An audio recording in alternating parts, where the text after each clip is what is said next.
This is the Elite Valor. And I want to do a couple things with this video. One, I want to talk about just the general specifications. I'll have some shots with penetration, some chronograph, and in addition to the chronograph, you can hear how quiet or loud you think it is compared to another bow. But the other thing that I want to bring out with this bow, this is a 2019 bow, but I bought it on eBay brand new maybe 6 or 8 months ago. And back when it was new in 2019, it would have sold for somewhere between $749, give or take $50. It's probably in their middle line, upper middle line of the Elite bow series.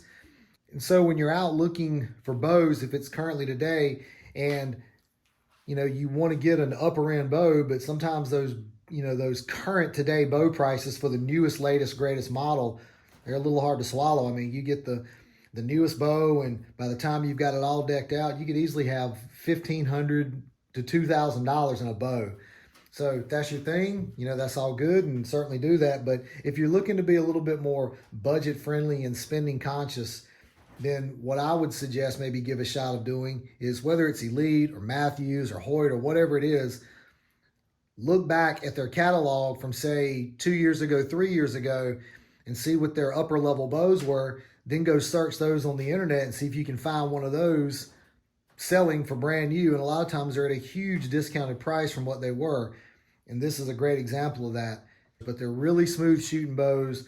They're really nice, and I've enjoyed shooting this one. If we talk about some general info on this bow, from the end of the axle to the end of the axle, it's 34 inches.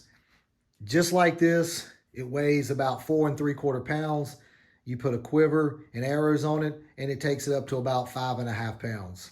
These Elite Valor bows, and any Elite bow, they're really smooth drawing, and they have a very, very light let off.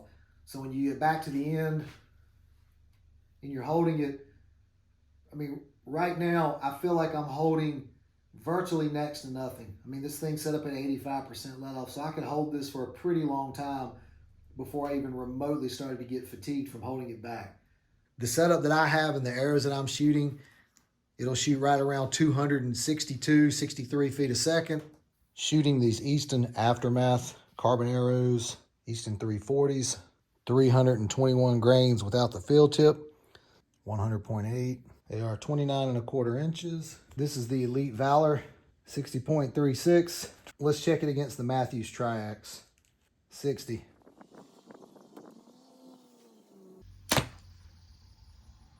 262, 264. Bad reading. That said 182. 264. 265. 264. 265. 266. Okay, let's just do a quick penetration test. I'm gonna shoot the Matthews Triax first. Those two arrows will be white and green. And then the second two arrows, which will be shot by the Elite Valor, those are pink and white.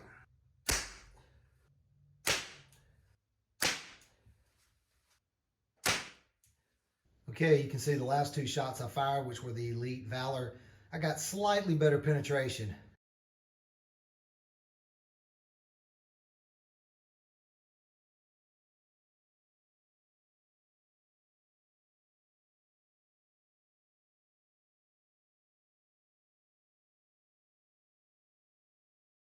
Depending on what your taste is and what you're looking for, just give that some consideration about looking back in a catalog a couple of years and seeing what their upper end line was then, and then going and searching that to see if you can find those at a discounted price. I mean, currently right now, today, there's one of these sitting on eBay for $389. And if you bought this in 2019 or 2020, you were probably going to pay $750 for it. So nicely reduced price to get a really, really nice bow.